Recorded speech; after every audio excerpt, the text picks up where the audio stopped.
ఓం నమః శివాయ. ప్రచరత్యభిత ప్రగల్భవృత్యా మాధవానేశ మనః కరీగరీయాన్ పరిగృహ్య నయేన భక్తిరజ్వా పరమస్థానుపదం దృఢన్నయాము.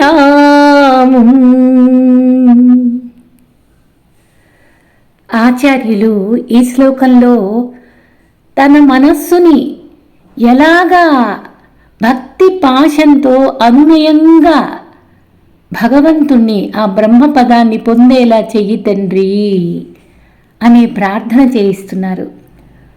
ప్రచరత్యభిత ప్రగల్భ వృత్యా, ప్రగల్భాలతోటి అనేక కర్మలు చేసి నేను చేశాను అనే భావనతోటి ప్రచారం చేసుకుంటూ ఉంటుంది మనస్సు. ఎప్పుడూ బాహ్యంలో గుర్తింపు కోసం పరుగులెడుతూ ఉంటుంది. కరీగరీయాన్ మదవానేశ మన కరీగరీయాన్. అయితే ఈ మనస్సు అనేటటువంటి మత్త గజం లాంటి దాన్ని పరిగృహ్య నయేన భక్తిరజ్వా, భక్తి పాశంతో నయేన అనునయంగా పరిగృహ్య రక్షించు తండ్రి. పరమస్థానుపదం స్థిరమైనటువంటి బ్రహ్మపదాన్ని దృఢన్నయామం నన్ను పొందింపచేయి. నేను ఆ స్థిరమైన బ్రహ్మపదాన్ని పొందేలా అనుగ్రహించు తండ్రి. నా మనస్సు ప్రగల్భాలతో ఉంటుంది, ఎప్పుడూ గుర్తింపు కోరుకుంటూ బాహ్యంలోకి పరుగులెడుతూ ఉంటుంది. అటువంటి మనస్సు ఎట్లా చేసినా అంతర్ముఖం కావడం అనేది సాధ్యం కావట్లేదు.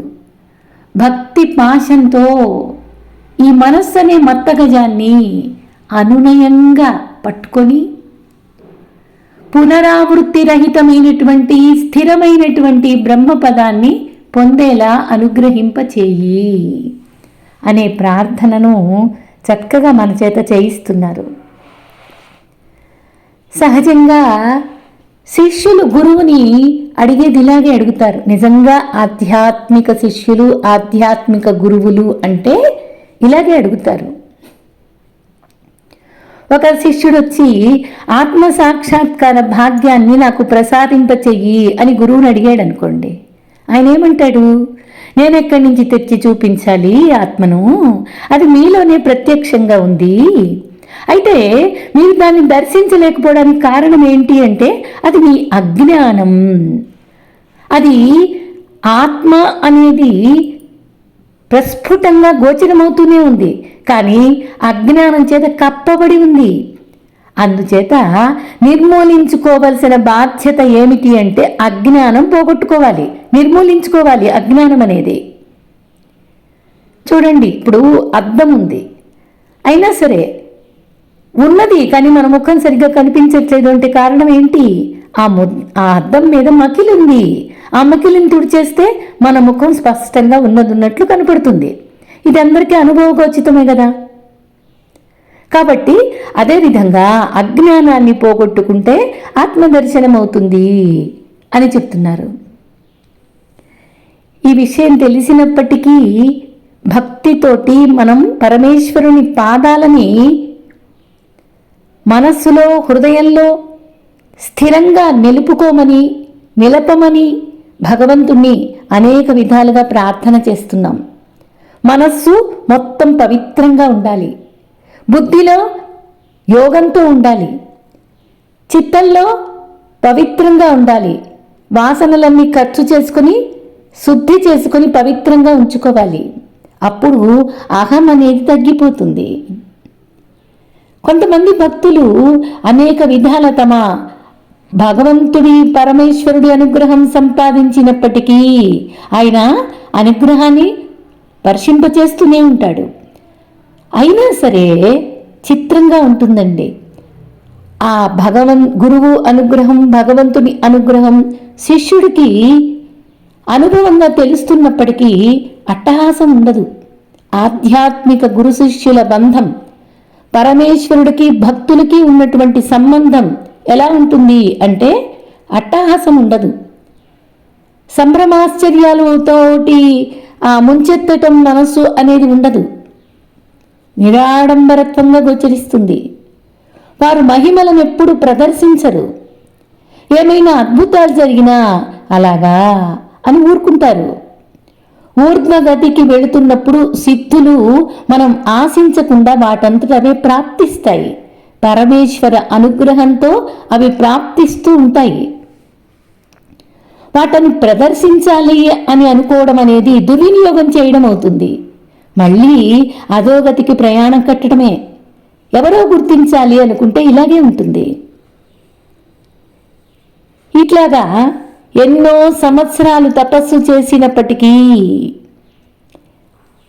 మనకి నిరాడంబరత్వం, అదే వైరాగ్య భావన. వైరాగ్య భావన గనక కలిగి ఉన్నట్లయితే పరమేశ్వరుని మీద భక్తి నిలబడుతుంది.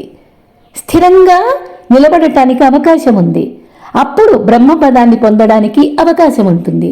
అంతేగాని వెంటనే మేము గుడి కట్టించాం, చెరువులు తవ్వించాం, అన్నసత్రాలు పెట్టించాము, కళ్యాణం చేయించాము, నిలువు దోపిడీ ఇచ్చాం, ఆ ఆశ్రమానికి ఇంత ఇచ్చాం, ఈ ఆశ్రమానికి ఇంత ఇచ్చాం అంటూ గొప్పలు చెప్పుకుంటూ దానకర్ణులమని తమకు తామే పొగుడుకుంటూ ఉంటారు మనుషులు.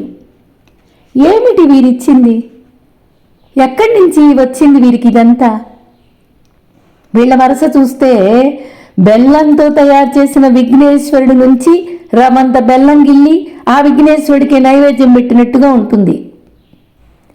నిజంగా ఎంత సత్యం అనిపిస్తుందండి. కాబట్టి ఇది కాదు, పరమాత్మ అనుగ్రహం వల్లనే కదా మనకి ధనధాన్యాలు, మడిమాన్యాలు, వస్తు వాహనాలు మొదలైనవన్నీ కూడా వచ్చినాయి. ఇక మనదంటూ ఏముంది? దైవం ఇచ్చింది దైవ కార్యాలకే ఉపయోగిస్తున్నాం అంటే అది మెచ్చుకోదగ్గదే. కానీ ఎవరు అలా మెచ్చుకోనక్కర్లేదు, అలా నువ్వు గుర్తింపబడను అక్కర్లేదు. చెప్పుకోవటం అదే కర్తృత్వం. కర్తృత్వ భావంతో ఎటువంటి దాన ధర్మాలు చేసినా ఫలితం శూన్యం. నిరర్ధకమైన ప్రశంసలు వస్తాయి, ఓహోహోలు లభిస్తాయి, అంతే. అంతకంటే ఇంకా మనకు లభించేదేమీ ఉండదు. మళ్ళీ భక్తి మళ్ళీ మొదలు పెట్టుకోవాలి. అందుకని జ్ఞానాన్ని బాగా సంపాదించుకో. నిరాడంబరత్వాన్ని మా పరమశివుణ్ణి చూసి ఆచరణ చేసుకో. పరమశివుని మీద భక్తిని పెంపొందించుకో. ఇలాగా చేసినప్పుడు ఆ పునరావృత్తి రహితమైనటువంటి స్థిరమైన బ్రహ్మపదాన్ని పొందొచ్చు. అలాగే ప్రణవానంద స్వామి అని ఒక మలయాళ స్వామి ఉండేవాళ్ళు. బాల్యంలోనే గురుకులంలో గురువుల దగ్గరికి వెళ్ళి చాలా వారికి సేవ చేసి గురువులకి వేదాంత సారాన్నంతా గ్రహించారు. ఏమని తెలుసుకున్నారు అంటే ఈ శరీరం ఒక వ్యాధి అని, ఈ వ్యాధికి మళ్ళీ రకరకాల వ్యాధులు సంభవిస్తాయి అని. అయితే ఆ వ్యాధులకు లోనయ్యే శరీరంలోనే ఈ సచ్చిదానంద స్వరూపమైన ఆత్మ ప్రకాశిస్తూ ఉంది. అది అజరామరమైంది. లో దృష్టితో ఆత్మను దర్శించడమే, అందులో లీనమైపోవడమే. అంటే ద్వైత భావన పోయి తానే అద్వితీయుడిగా మిగిలిపోతాడు అనే భావనని చక్కగా నేర్చుకున్నాడు గురువుల దగ్గర. దివ్య శాంతిని అనుభవించడం ఏమిటి అనే విషయాన్ని గురువుల ద్వారా, పురాణ గ్రంథాల ద్వారా చక్కగా తెలుసుకున్నాడు. గురువులకు శుశ్రూష చేసి సన్యాసాన్ని స్వీకరించారు. గురుదేవులు దీవెనలు తీసుకున్నారు. ఇక దేశాటానికి బయలుదేరాడు. ఆయన ఎంత ప్రయత్నించినా, ఎంత సాధన చేసినా ఆత్మానుభవాన్ని మాత్రం పొందలేకపోతున్నాడు. ఈ కారణంగా ఈ మనోక్లేశానికి లోనవ్వడం సహజమే కదా, అందరి అనుభవంలో ఉన్న విషయం. మేము చాలా సాధన చేశాం, కానీ మాకు ఆత్మానుభూతి లభించలేదు, బ్రహ్మపదాన్ని మనం పొందలేకపోతున్నాం. ఈ శ్లోకం కూడా మనకు అదే కదా, బ్రహ్మపదాన్ని పొందేలా చెయ్యి తండ్రి అనే ప్రార్థన చేస్తున్నాం. ఈ శిష్యుడికి అదే ఆత్మానుభవం పొందలేకపోయాను అనే బాధలో ఆయన ఉన్నారు. ఏవో సందేహాలు వస్తున్నాయి లోపల. గురువులకు శుశ్రూష చేసి శాస్త్రాలన్నీ చదివి ఆధ్యాత్మిక జ్ఞానాన్ని సంపాదించుకొని అయినా సరే ఆయన లోపల ఇంకా సందేహాలు కలుగుతూ ఉన్నాయి. ఆత్మానుభవం లేనటువంటి వాడికి ఇలాగే కలగాలి, ఇదే విచారణ. దీనివల్లనే మనకి ఆ సంపూర్ణ బ్రహ్మజ్ఞానం లభిస్తుంది. సరే, గురువుల దగ్గరికి వెళ్ళి, ఒక ఆశ్రమానికి వెళ్ళి గురువుల దగ్గరికి వెళ్ళి అడిగి తెలుసుకోవాలి, ఈ సందేహాలన్నీ నివృత్తి చేసుకోవాలి అనుకున్నారు. కానీ ఆ గురువు దగ్గరికి సమక్షానికి చేరగానే అడగలేకపోతున్నాడు. సరే, ఈయన ఒక ఆశ్రమం పెట్టాడు, ఈయన ఒక శిష్యుల్ని తయారు చేశాడు, చక్కగా ఆధ్యాత్మిక బోధన చేస్తూ ఉన్నాడు. అదే దారిలో, అదే మార్గంలో, ఆధ్యాత్మిక మార్గంలో నడుస్తున్నాడు, ఎంతో సాధన చేస్తున్నాడు. అప్పుడు ఆయనకి ఒక ఉపాయం అనిపించింది. ఏమంటే, ఆయనకి శిష్యులు ఉన్నారు కదా, ఆ ప్రణవానంద స్వామికి, ఆ శిష్యులకి ఈయన ప్రశ్నలన్నీ చెప్పాడు. నేను ఒక చోటికి తీసుకెళ్తాను గురువుల దగ్గరికి, మీరు ఆ గురువుల్ని ఇప్పుడు నేను చెప్పిన ఈ ప్రశ్నలన్నిటినీ వాళ్ళని అడగండి, వాళ్ళ దగ్గర నుంచి సమాధానాలు నేను కూడా వింటాను అని చెప్పించాడు. సరే, ఆ ప్రశ్నలన్నిటినీ అడిగి తమ సందేహాలు నివృత్తి చేసుకోవాల్సింది అని చెప్పేసి ఆ గురువు దగ్గరికి తీసుకెళ్ళి అడగమని చెప్పాడు. సరే, అడిగారు, వీళ్ళు కూడా ఆ ప్రశ్నలన్నీ అడిగారు. అడిగినప్పుడు ఆ గురువు ఏం చేస్తాడో ఏం చెప్తాడో అని అందరూ, అక్కడున్న ఆశ్రమంలో వాళ్ళు, ఈ ప్రణవానంద స్వామి శిష్యులు, ఈ ప్రణవానంద స్వామి అందరూ కూడా ఆసక్తిగా ఎదురు చూస్తున్నారు. ఏం చెప్తాడు, ఈ ప్రశ్నలు అద్భుతంగా ఉన్నాయి, ఏం చెప్తాడని చూస్తున్నారు. అయితే అక్కడ ఆశ్రమంలో ఉన్న గురువు గారు ఏ ప్రశ్నకు జవాబు చెప్పలేదు. నేనేమైనా శాస్త్రాలు చదివానా, పండితుణ్ణా? చూడండి, అక్కడ ప్రణవానంద స్వామి కూర్చొని ఉన్నాడు. ఆయన గురు సేవ చేసి శాస్త్ర అధ్యయనం చేసి ఉన్నారు. వారిని అడగండి, చక్కగా మీ సందేహాలు తీరుస్తాడు అని ఆయన గురువులు ముసిముసి నవ్వులు నవ్వుకుంటూ ప్రణవానందుల వంక చూసి చెప్పు అని సైగ చేశారు. అప్పుడు ప్రణవానంద స్వామి అనుకున్నాడు, గురుదేవా, నేను అడిగించిన ప్రశ్నలకి నా చేతనే సమాధానం చెప్పించాల్సిన బాధ్యత కూడా నీదే. కాబట్టి అనుకున్నాడు మనసులో, తాను వన్న పొలలో తానే పడ్డాడు, చిక్కుకున్నాడు అని గ్రహించాడు.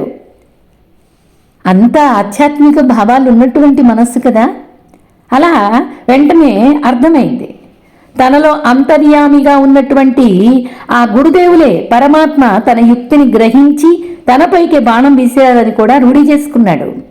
ఇంకా వేరే దారి లేదు, భగవాన్ ఆజ్ఞను శిరసావహించి చెప్పి తీరవలసిందే అనుకున్నాడు. చెప్పడం ప్రారంభించాడు. ఎట్లా చెప్పాడో ఎట్లా వచ్చిందో ఆయనకే తెలీదు. చిత్రం అదే, అతి విచిత్రం. తమ ప్రశ్నలకి తామే సమాధానాలు చెప్పుకున్నాడు. ఆ ఆశ్రమంలో సమక్షంలో, గురువుల సమక్షంలో ఉన్నటువంటి భక్తులు కూడా విని చాలా అద్భుతంగా చెప్పాడు ఈయన అని ఆనందపడ్డారు. అయితే అక్కడ జరిగిన యథార్థం ఒక్క ప్రణవానందులకే తెలుసు. అది తన ప్రజ్ఞ కాదు, ఇది గురుదేవుల వాణి తమ నోట పలికింది అంతే అనే విషయం అర్థమైంది. సరే, ఈ ప్రణవానందులు ఆ గురుదేవుల దగ్గర నుంచి ఇంకా బయలుదేరుతున్నారు, శిష్యులతో సహా బయలుదేరుతున్నాడు. బయలుదేరుతూ స్వామి అనుమతి కోరారు. గురుదేవా, నేను ఇంక బయలుదేరుతున్నాను, ఆశ్రమానికి వెళ్తున్నాము అని చెప్పేసి శిష్యులతో సహా బయలుదేరితే అప్పుడు ఏం చేస్తున్నాడు ఆ గురువు అంటే, ఒక చేతి కర్రను తయారు చేస్తున్నారు. కాసేపు ఆగండి ప్రణవానంద, ఈ కర్రను కాస్త నునుపుగా చేసిస్తాను, తీసుకెళ్దురు గాని అని అడిగాడు.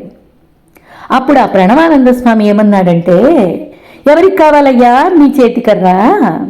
గురుదేవా, 1 రూపాయి పెడితే 2 కర్రలు దొరుకుతాయి బజార్లో, ఆ కర్రను మీరే ఉంచుకోండి, మీది పెద్ద వయసు అయిపోతుంది కదా, 3వ కాలుగా పనికొస్తుంది అన్నారు ప్రణవానందులు. అక్కడ ఉన్నటువంటి హాల్లో అందరూ కూర్చొని వింటున్నారు కదా అప్పటిదాకా. అక్కడ ఉన్న భక్తులందరూ నివ్వెరపోయారు. ఏమిటి ఈయన వాలకం? ఆ గురువుల చేతి మీదుగా ఏ వస్తువు లభించిన మహాభాగ్యం కదా, అటువంటిది ఈయన ఇలా అనడం ఎంత దౌర్భాగ్యం అనుకుంటూ ఉండగానే ప్రణవానందులు అన్నాడు, గురుదేవా, ఒక చేతి కర్రను ఇచ్చి నన్ను ఏమార్చాలనుకుంటున్నారా? తమ అనుగ్రహ దండాన్ని ప్రసాదించండి. ఈ చేతికర్ర కాదు, అనుగ్రహ దండాన్ని ఇవ్వండి. ఆ దండం సహాయంతో ఈ అజ్ఞానాంధకారం నుండి జ్ఞాన ప్రకాశంలోకి నేను ప్రవేశిస్తాను అని చెప్పాడు. అక్కడున్న భక్తులందరూ కూడా ముఖాలన్నీ వికసించిపోయినాయి, నివ్వెరిపోయారు. ముందు ఆశ్చర్యపోయారు, ఏమిటి ఇట్లా అడుగుతున్నాడు, ఇట్లా మాట్లాడుతున్నాడని. వెంటనే ఈ సమాధానం చూసి ఒక్కొక్కసారిగా భక్తుల ముఖాలు ప్రకాశంతో వికసించిపోయినాయి. అక్కడ గురువులు కూడా మందహాసంతో చక్కగా తమ సమక్షంలో ఉన్న వాళ్ళందరికీ కూడా ఒక అద్భుతమైనటువంటి ప్రకాశంతో నిండిపోయేలా అనుగ్రహాన్ని వర్షింపచేశారు. అలాగా ఆధ్యాత్మిక సాధనతో గురు సేవ చేసి, శాస్త్ర అధ్యయనం చేసి, సన్యాసం స్వీకరించి, ఆశ్రమాలు నిర్మించి, మళ్ళీ శిష్యులకు బోధ చేసి ఎన్ని చేసినప్పటికీ ఇంకా మనస్సులో ఏదో కొరత, ఏదో సందేహాలు వస్తూనే ఉంటాయి. అది పరమేశ్వర అనుగ్రహంతోనే స్వస్తి పలుకుతాయి. పరమేశ్వర అనుగ్రహంతోనే భక్తి పారవస్యం నిండుతుంది, జ్ఞానానుభవం కలుగుతుంది. అదే విజ్ఞానంగా మారి నేనే ఆ పరమేశ్వరుణ్ణి అనే అనుభూతి మిగులుతుంది. అటువంటి పునరావృత్తి రహితమైనటువంటి స్థిరమైన బ్రహ్మపదాన్ని పొందగలడు అనే ప్రార్థన చేయించి మనకి సమాధానం కూడా ఈ శ్లోకంలోనే గురు శిష్యుల సంబంధం ద్వారా భక్తుడికి పరమేశ్వరుడికి ఉన్న అనుబంధాన్ని తెలియచేస్తూ చక్కగా బోధ చేశారు. చూడండి, ఆచార్యులు భగవంతుడిని ఎలా ప్రార్థిస్తున్నాడు అంటే మనం గురుదేవుల్ని ఎలా ప్రార్థించాలి, గురువులు మనకి ఈశ్వరానుగ్రహం ఎలా ప్రసాదింపచేస్తారు అనే విధానాన్ని ఈ ఉపమానంతో మనకి చక్కగా తెలియచేశారు ఆచార్యులు. ప్రచరత్యమిత ప్రగల్భవృత్యా మదవానేశ మనః కరీగరీయాన్ పరిగృహ్య నయేన భక్తిరజ్వాం పరమస్థానుపదం దృఢన్నయాముం. ఓం నమః శివాయ.